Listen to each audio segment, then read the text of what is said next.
when the years they lay heavy in the lines upon your face, and life is but a small spark in your breast, when your precious hands are wrinkled and your hair is white as snow, that's when I'll love you the best.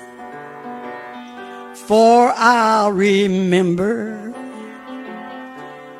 all the things you were to me, and in remembering, I'll give thanks you've chosen me to spend the happy hours of your first and last caress.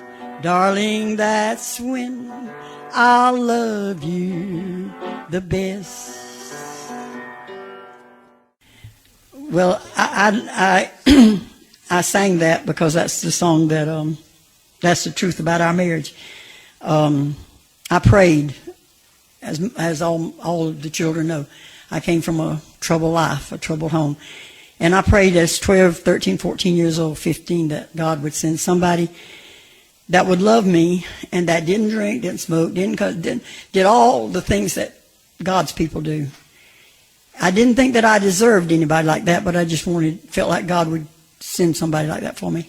Because my grandmother had always prayed that God would use me and save me and give me a life better than my parents. And so at 16, here come Brother Billy.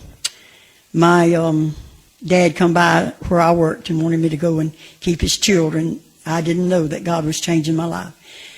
And when I went to stay with him in Bainbridge, Georgia, I met Billy's sister, and she told me about this brother she had. Oh, man, did he look good in his picture. So I asked her, could I marry him? And she said, well, I'd have to ask him, which I did as soon as he got there, pretty well the next day anyway. And I came back to South Carolina with him, and in a couple of weeks we were married. And so it was cold. It was February the 4th, and ice and frost everywhere. And so I give him plenty of time to get in the bed and get it warm for us. And I waited, I must have been 30 minutes or more, and then I go running in the bedroom. And there he is down on his knees in his homemade underwear, bless his heart. And he was praying for me. He was asking God to bless our marriage, asking God to save my soul, asking God to give us a life that would please him and let us serve him. And that's what we did for more than 50 years. We served the Lord. And I'll tell you, people look for different things when they go to get married. They look for butterflies.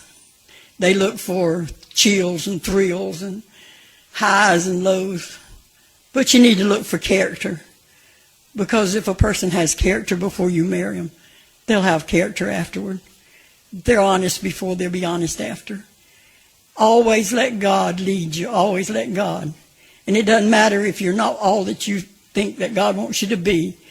If you really want to have a life that God wants to give you, the best in the world, then just hand it over to Jesus. And he'll make your life beautiful. I've lived 84 years and I wouldn't change a thing. People say they'd like to change. I don't change nothing. I had the best of the best. And I know that not too many more years I'm going to meet the best again. And I just want to say to all of you, I pray that God will keep you and give you just part of the joy and the glory that he's given me in my years.